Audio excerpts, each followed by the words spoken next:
Well, thank you again, and hopefully you can see my screen now, so I will just guide through this. And Yes, we do. Thanks. excellent, excellent.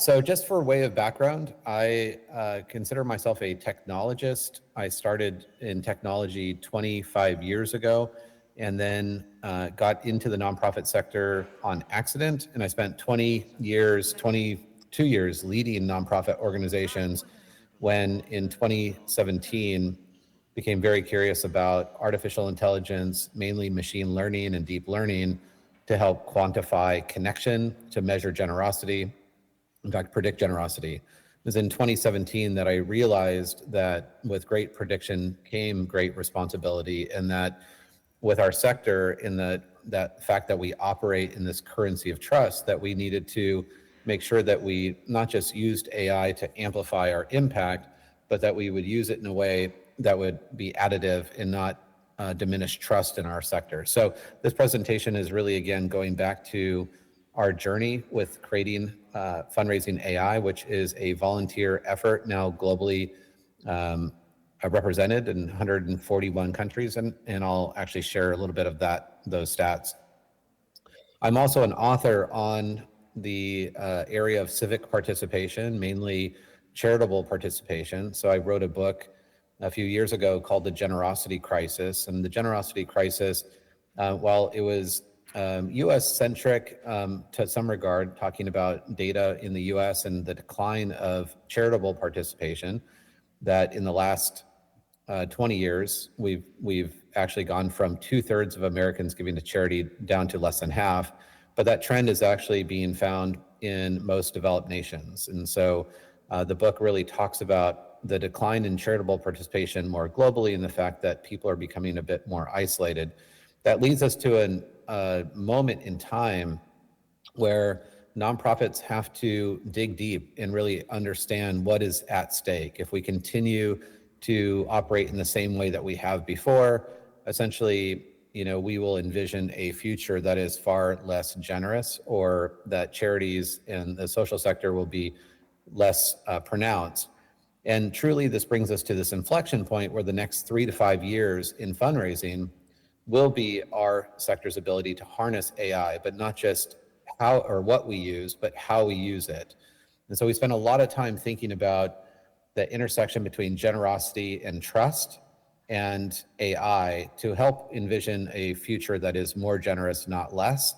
And truly, that will be up to us. AI is essentially a mirror that mirrors what we put into it, and we need to make sure that we are absolutely protecting and promoting trust and safeguarding trust in all stakes.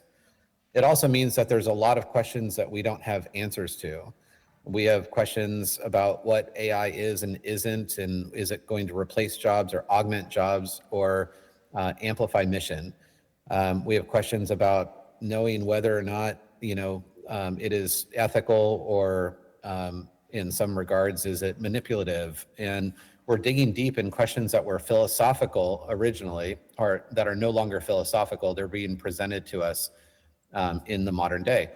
Those are exciting questions, and I would encourage us to really lean into asking questions like this to end up in healthy debate about these issues, as I fear more about people that will dive into AI without asking the tough questions and debating whether or not we're using AI in a way that's going to be additive for humanity in general. One of the questions that we wrestle with a lot at Fundraising.AI is ethical AI enough? And so I'll talk more about our framework for responsible and beneficial AI, which essentially assumes that ethics are a minimum expectation. So as I just shared, what we are faced with in this, and we use this word inflection point too loosely and too often, we are in a moment where the headwinds facing charitable giving globally have never been more pronounced. There are more challenges than there ever have been globally, from a societal perspective and people disengaging, from a government participation perspective, and so on. But we're also presented right now, fortunately, during this time where all these headwinds are so significant, we're actually presented with an opportunity. And the opportunity is being able to leverage a technology that knows something about everything, that can be essentially democratized and allow our organizations to dig deep and to explore new ways of bringing people together and not less. In the US, just again, I'll share this, but this data applies to most developed nations, that right now we're seeing essentially fundraising dollars for the most part globally go up, but fundraising participation goes down. At the end of the day, what that yields for almost every developed nation is that philanthropy becomes less democratized, that it becomes representative of a few people, in this case, ultra high net worth individuals that are making up a bigger piece of the pie, and that the average person is essentially opting out and therefore not represented in terms of what the needs of the community are. So the stakes have never really been greater. AI, of course, has played a pretty significant role in that decline. The average person now interacts with about 4,000 algorithms per day, from the time you wake up in the morning till when you go to bed. Algorithms are at play in every walk of your life, both personally and professionally, guiding, essentially trying to steer your attention. So while the private sector is essentially using algorithms at scale, the nonprofit sector has been a bit slow to this. This also means that your connection is essentially being harvested. Connection is a currency, and we live in this attention economy. Connection is that currency. And we would argue then, in this case, that nonprofits are no longer competing with other nonprofits. Nonprofits are not competing for discretionary dollars. That connection being the currency, that nonprofits are essentially competing against every company that's selling shoes or cell phones or automobiles. And we have to really change our orientation about what is at stake and trying to break through that. And essentially, while AI has played a role in that, we also can fight back in using similar types of technology to help deepen connection between individuals. And AI, on that side of being optimistic, is actually answering questions that originally have been unanswerable. So we're looking at a new era of philanthropy called precision philanthropy. We talk about giving sciences rather than the art of giving.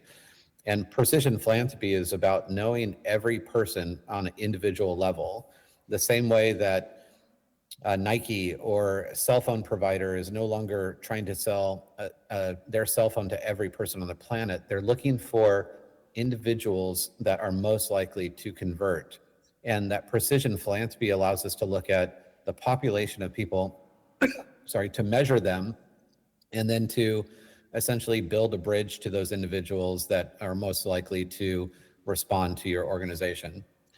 So when we think about what AI has already been able to do, and this is a work that I started in 2017 through machine learning and deep learning, was to answer questions that were unanswerable. In fact, to go into a history lesson, but Aristotle talked about the challenges of philanthropy very clearly 2,300 years ago, where he said, basically, the idea of giving away money is easy, but deciding who to give to and when to give and in what way was really hard. And if those barriers got in the way, then therefore you would just simply not make the gift. In 2017, myself and a team of PhDs, we ended up building a model that asked these questions, and we found out it didn't matter, who you asked, or what you were asking for, or when you asked, or for what opportunity, if it wasn't the right person to begin with. And we used a lot of data, about a year and a half of a data science project to essentially answer these questions and learn to measure connection. We found out that wealth was actually a very poor determinant of whether or not someone was likely to make a gift, but how well an organization knew an individual, or the individual knew that organization, became the highest determinant. But that people's affinity with an organization changed constantly. So we set up this path many years ago that we started measuring individuals' connection to an organization, and then we remeasure that connection every month. And not surprisingly, some people's connection to an organization increased and some decreased. Therefore, the approach and the timing that you would actually approach someone became different. This is a very pretty significant breakthrough from the past 30 to 40 years of using static regression models that would basically just measure a person's wealth or their number of gifts to your organization, one time every few years. So to move into this very dynamic, constant assessment of a person's connection. So AI has already helped us solve for essentially what Aristotle was talking about, something that was pretty much unsolvable for 2,300 years. So we get really excited about that. Oh, and this is actually the quote: "To give away money is an easy matter, anyone's power, but to decide whom to give it to and how large and when, for what purpose, is neither individual's power nor easy matter." So we've moved light years past this since 2017, and we've learned a lot of things the hard way, and we've learned some things the easy way. But we're about 7 evolutions past where we were in 2017, where we've really moved into an era of precision philanthropy, where transparency and explainability in AI is super, super important. And so now that we know more about the motivations of giving anytime in history, we're really excited because we have generative AI that can actually help us activate those motivations at scale as well. In fact, in our book, we talked about this idea that while humans are amazing and we do amazing things, that we are by ourselves not scalable. And that really, truly, when we're talking about this inflection point and the challenges and the headwinds that are facing our sector, AI is the only scalable solution to help reverse this.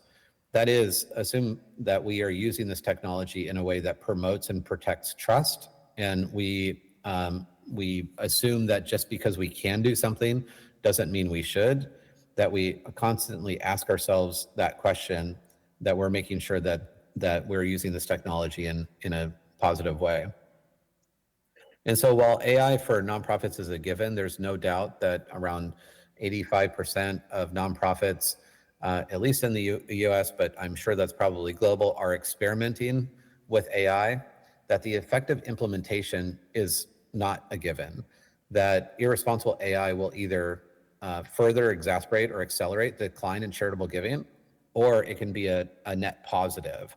And so that's where Fundraising AI has really taken an active stance as a collaboration, as an open source organization that's largely volunteer-led, that we are really not just only advocating for the use of AI, but we're advocating for the responsible and beneficial use of AI, which brings us to this portion of the presentation. We firmly believe that if the nonprofit sector operates in the currency of trust, which it does, we don't sell products or services, that responsible AI is everyone's responsibility. In the same way that if you buy a automobile that has a safety track record, but you drive it recklessly, that you're not safe, and the people around you need to drive their automobiles safely as well for everyone to be safe. The same is true for AI. And even though you might buy AI solutions from companies like Amazon, who I was just with yesterday, or Microsoft or others, it doesn't mean, even though they have a responsible AI statement, that AI essentially aligns with your values and that it is safe for the nonprofit sector. And we would argue that, in fact, because the nonprofit sector operates in the currency of trust, that the framework for evaluating AI must in fact look different. It cannot look the same by definition as an organization that is driven by capital markets, and those capital markets will always necessitate scale over safety. And right now, just to prove that point, when we look and analyze papers that are written on advances in AI, there is a 1,000 to 1 ratio of papers written on scale over safety. And so 1,000 to 1 ratio in terms of the number of people that are studying AI to apply AI in ways to grow and to do things, only for every 1,000 papers, only 1 paper is written on safety. And that's should not be surprising, because capital markets will always demand that that you scale, at almost any cost. And safety tends to be something that, in many ways, is put on at the very end to say, oh, yes, and by the way, this is something that, we've taken some measures. But if we look at even percentage of employees at large organizations, from a Microsoft to Google to Amazon, that the number of people dedicated to safety or OpenAI is minuscule compared to the number of people that they have that are focused on bringing their AI to life.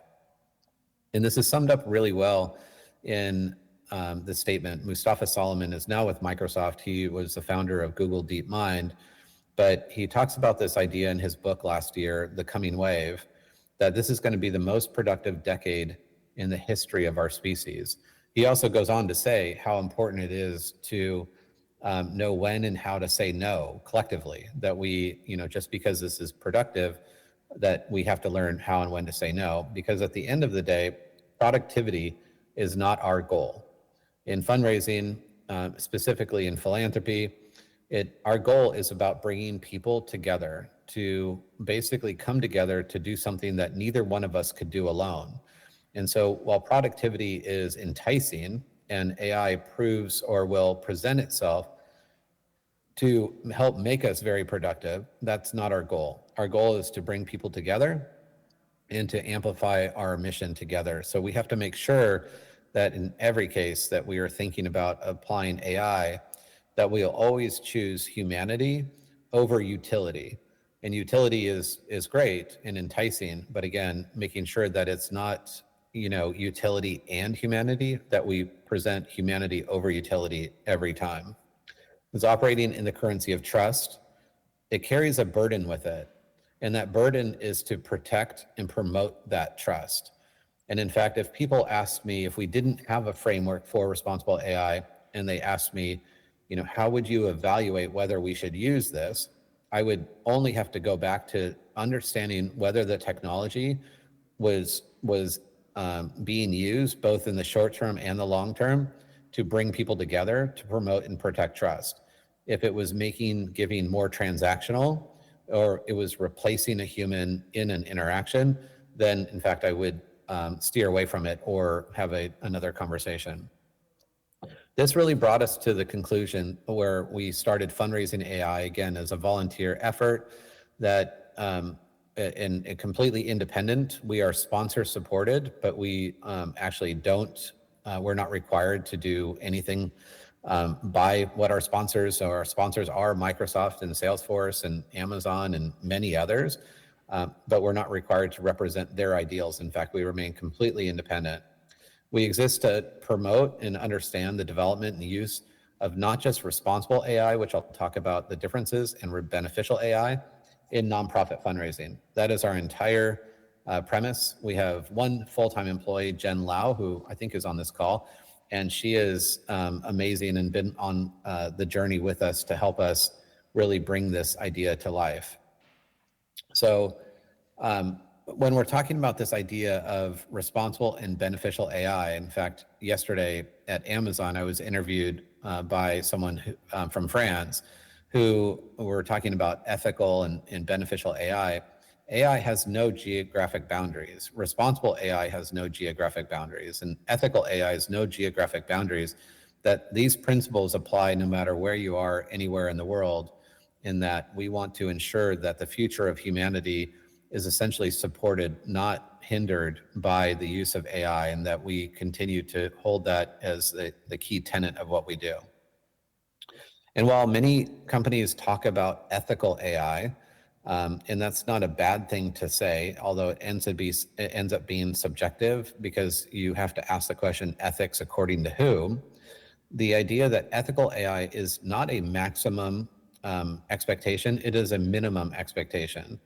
That when we talk about responsible AI, ethical AI is just one, not small, but it is one component of what responsible AI is, that goes into things like privacy and security and other things. And I'm going to break those down for you in just a second here. And when we started wrestling with this at Fundraising.AI in the very beginning, from 2019, 2020 and on, we really understood that, ethical AI, again, was just a minimum expectation, that would it be acceptable to deliver impact in the short term while doing harm in the long term? And we came to the conclusion that things can be ethical, and I'll use social media as an example. Things can appear ethical or seem ethical by design and even by use, but actually do long-term harm or have unintended consequences. So social media by design is essentially created ethically to bring people together, in this, at least in its original form, to bring people together, to unite people. But overuse of it and the way it's been monetized and scaled has actually created long-term harm, where societally, in I think every corner of the planet, we see increases in depression, increases in anxiety, decreases in happiness, directly associated with people that spend more time with social media. So things can be ethical in the short term, but have do long-term harm. And that's why our sector, because we operate in the currency of trust, can't only burden itself with helping, organizations in the short term, that we have to evaluate what we do by long term as well. I believe we were the first organization to come out with this bifurcated model that talks about responsible AI plus beneficial AI. So responsible AI refers to the development and use of AI in a manner that's ethical, transparent, accountable, and respects privacy and human rights. So that is essentially the why. That is the tactical side of responsible AI, and I'll break the 10 tenets down to you. But beneficial AI is really about our evaluation. Beneficial AI ensures that AI technologies actively and consistently contribute to long-term human welfare, societal being, and environmental sustainability. That's actually a key note there as well, I'll highlight in a minute. Beneficial AI entails a proactive approach to minimizing adverse impacts and mitigating long-term negative implications. So again, the premise of this is that we must use AI because we need innovation in our sector desperately, must use it to help our organizations amplify mission in the short term, but we must only do that in a way that mitigates and minimizes impact to long-term harm. And so we can't intentionally do things that just help our organizations in the short term and do harm in the long term. We're faced with things like autonomous fundraising now, which essentially are bots that are intended to replace humans in the fundraising cycle. And unfortunately, many organizations, without thinking about a framework for short-term and long-term, are swayed by the idea that fundraising bots are highly effective. They don't get sick, they don't sleep, they don't take vacation, they don't need training. The economics are very strong around AI bots that replace fundraisers, but and they may deliver short-term results, but long-term, they might have negative implications in the fact that they actually diminish trust between individual donors and citizens and the organizations that they were created by. And so those are, again, back to the idea that philosophical questions that we've talked about loosely over the last few decades are now no longer philosophical. Those are present day realities that we need to have a framework to help us evaluate. So our path started in 2018, where we understood and started our first machine learning model that with great prediction came great responsibility. We started that effort, although not many people cared about it because AI was very obscure. It was expensive. It was only done by a few elite organizations. And then when COVID happened, even less people cared about it. And then when ChatGPT was released in November 2022, everyone cared about it. In November 2022, just shortly after ChatGPT was released, we held a meeting in Louisiana, and we had about 100 people come into that meeting and decided to do something about it. We ended up raising about $300,000 US to host an event we thought might be a one-time event. We did this in our first year, and it ended up being an amazing event. And I'll tell you a little bit more about that, a virtual event that is now going into its third year. We also created at the very beginning a framework, and the framework was taken from Europe and from the US and from Canada and Australia, and a few other developed nations had built frameworks. We spent many months, 6 months, working with an advisory council on building this framework, and I'll guide you through the principles of it in just one second.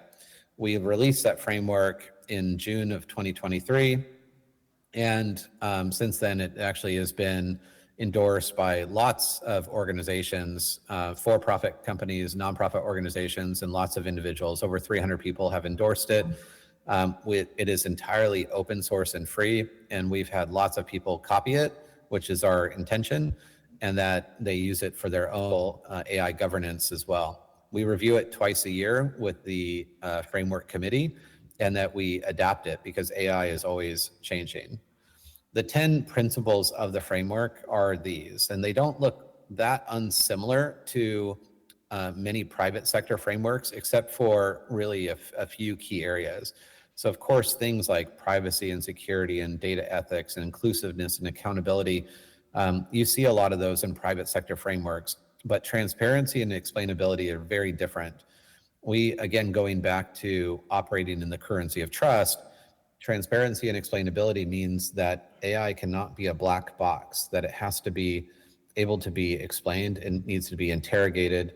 We need to understand in our sector, if trust is at the center of that relationship, that we should not be, we cannot trust something that we cannot see. And therefore, we believe that AI in the nonprofit sector must be transparent and explainable. Also focus on our tenets of continuous learning and collaboration, legal compliance, of course, both state and federal and governmental laws, social impact and sustainability.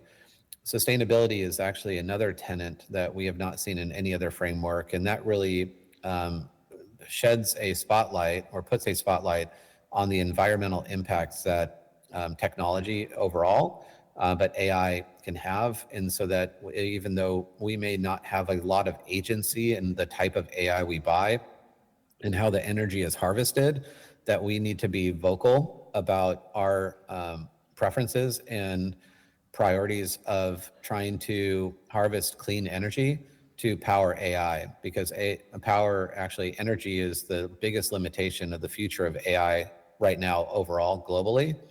And so our sector needs to lead an advocate for the environmental sustainability of the AI that's being harvested. I'll go through these just really quickly, because you can actually read these all on our website. Again, this entire framework is entirely free. It's open source. It's meant to be shared and copied and modified by your organizations. But just to give you some of the thought that goes behind it, in fact, we're releasing just a template that you can take, download from our website and convert for your organization. And I'll just give you a tip on how to do that in a minute using a generative AI model. But privacy and security, of course, it's about protecting personal and sensitive information. And that is, kind of the minimum standard, of course, that we look at is making sure that, you understand your privacy settings if you're using a model that you've purchased. So thinking about, say, OpenAI or Google, Gemini, or Claude, is going in and making sure that you understand your privacy settings, what data is being captured, what data is being shared, what data is going into retraining models or not. And one of the truisms in all technology is that if you are not paying for the product, you are the product. Meaning that if the product that you're using is free, it most likely you have little or no control over your privacy. And so therefore we highly recommend that if you are using any sensitive data, that you should pay for a product where you have agency over your privacy controls. It also sheds a spotlight on using open source model like DeepSeek or Meta's Llama versus closed models. And while there's advantages and disadvantages of both, understanding what you're using, what data that you're using, what data that you're contributing to it, and whether or not that is in line with what you would expect for your organization from a privacy and security. And so all of those factors have to be taken into account. We offer suggestions under principles that think about things like consent when appropriate, not always, but when appropriate, and also disclosure of privacy and security when it's appropriate, and whatever whatever is required by your local government. Control over the use of data, so people being able to opt out, the right to erasure, and things like that. In fact, 23andMe, you're probably aware, filed bankruptcy. I have my genomic data in 23andMe. I went in this morning and deleted all of my data before 23andMe is sold off to somebody just for its data. Of course, we talked about data ethics, and ethics again are this minimum standard. So committing to ethical data collection standards, including the analysis and usage of practices, ensuring that data used is accurate, relevant, and collected with proper consent. And that differs widely by different regions and different countries. Definitely, in the US, we have no regulation on AI right now. Honestly, by design, I'm not advocating for that, but in Europe, you have GDPR, which really helps guide this, which I think is actually in the best interest of donors' interest. Inclusiveness, where we share accountability of the AI applications that we develop and deploy and utilize. This really means that as the nonprofit sector operates in this currency of trust, that we're all bound by that there should be this inclusiveness, that in fact we share as much as what's appropriate with each other. And of course, private organizations will have to protect their intellectual property, but those that are in the sector are very open to sharing and ensuring that their data is also as inclusive as possible, making sure that we are not biasing our models inherently or intentionally, for sure, that we are adhering to those principles as well. Accountability is something that we have to ensure also, that we are just remaining accountable, so that we're actively addressing bias and disparities throughout the entire AI system lifecycle. And that means that in our case, often we use computers to essentially audit our data, but we also use humans in the loop as well. So always keeping humans in the loop to focus on things like fairness and equality, inclusiveness, and impact and design. Transparency and explainability, which I shared as a key tenet, is something that is very unique in our sector. While it's appropriate that private companies want to safeguard their intellectual property, I think it is the responsibility of a nonprofit sector to ask for, demand, or whatever word you want to use, in an understanding of how data was collected, how data is used, what bias mitigation techniques are being used. Or in our case, I work at a company that we build machine learning models for many large nonprofit organizations. All of our models are completely transparent, which means that we can actually show inside the model how every calculation was derived, and that any client that wants to know how a person is scored in terms of their likelihood to give or other target, that we can actually show that without hiding it behind a firewall. Again, this is something that's up for conversation between different organizations, but it's something that we really firmly believe distinguishes this framework from any framework that we've seen in the private sector. Continuous learning obviously just is a given, that we just believe that AI is, you're never ready to use AI, but you're also never done. AI is considered an exponential technology, and that means that it's growing and improving itself, that we have to continue to learn and test and be informed about what's going on, which is why Fundraising.AI started a podcast, which we just released our 51st episode, Fundraising.AI. You can find it on Apple, Spotify, YouTube, and that where we talk about some of the new advances in AI, how they apply to the nonprofit sector. So if you haven't listened to that, it might be worth subscribing to that. Collaboration is kind of a given, working with other peers. Fundraising.AI has no ego. We want to amplify, similarly to Giving Tuesday. We just created a brand and we want it to be shared, and we want to collaborate with organizations all over the world to amplify the importance of responsible and beneficial AI in whatever form or fashion is appropriate for that region. Of course, we couldn't not put the legal compliance of making sure that you are adhering to all of laws. And in many countries, it's very challenging because there are laws that actually contradict different local municipalities and larger municipalities. And so making sure that you're adhering with all of the regulations that you have is a given. Of course, and then social impact is striving to maximize the positive social impact of AI while minimizing any potential harm. And that really speaks to the beneficial side of it. And the last part, which I already shared, which is committing to considering the long-term sustainability, environmental impact of AI technologies. This is something that is very difficult right now. In fact, I'm speaking to a group of fundraisers for environmental organizations, I think tomorrow.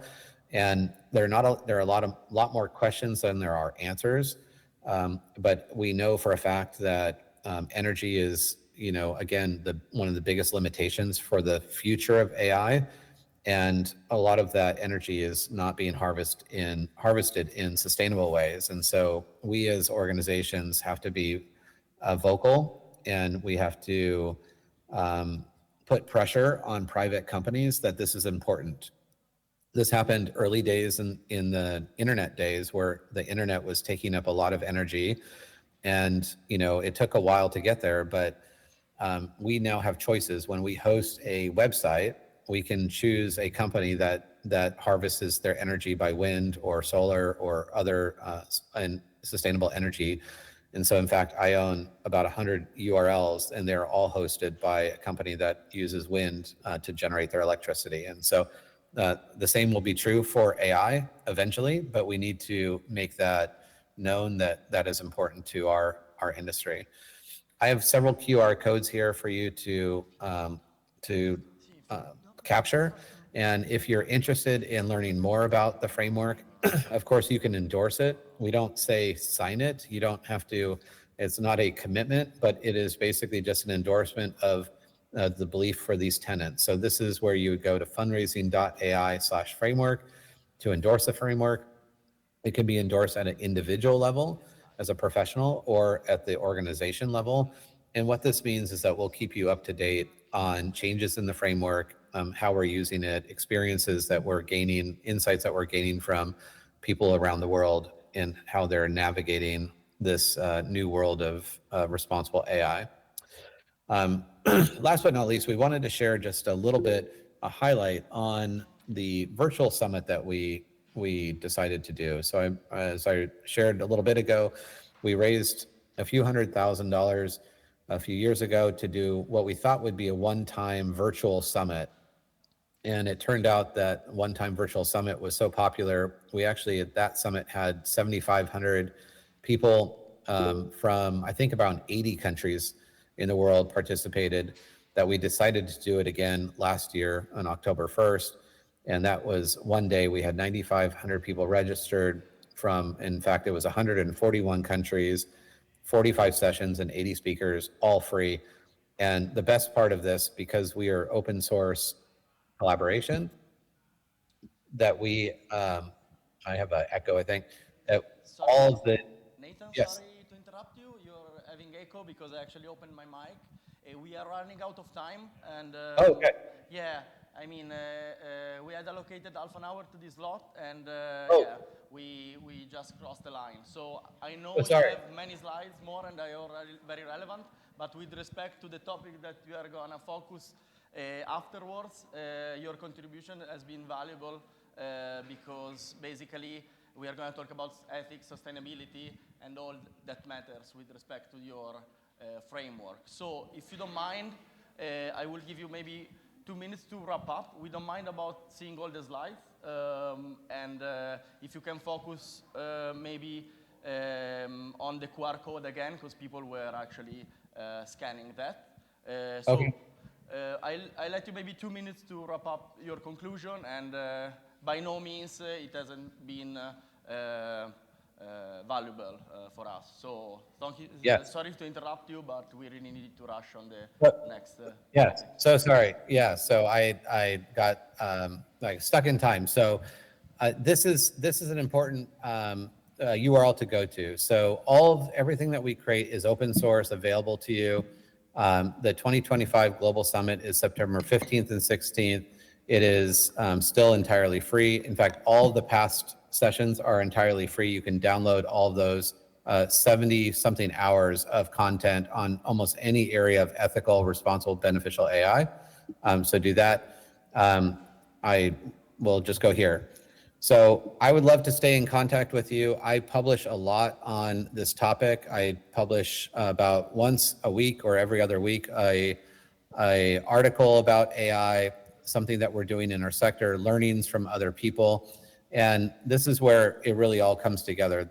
No one person has all of these answers, but together we can actually shape the future of what responsible and beneficial AI looks. So I hope to stay in contact with you. Please send me a note on LinkedIn, just DM me, or email me at nathan@fundraising.ai, and be happy to help you along your journey. But thank you for all you're doing, and I really wish you the best in your discussions on this important topic.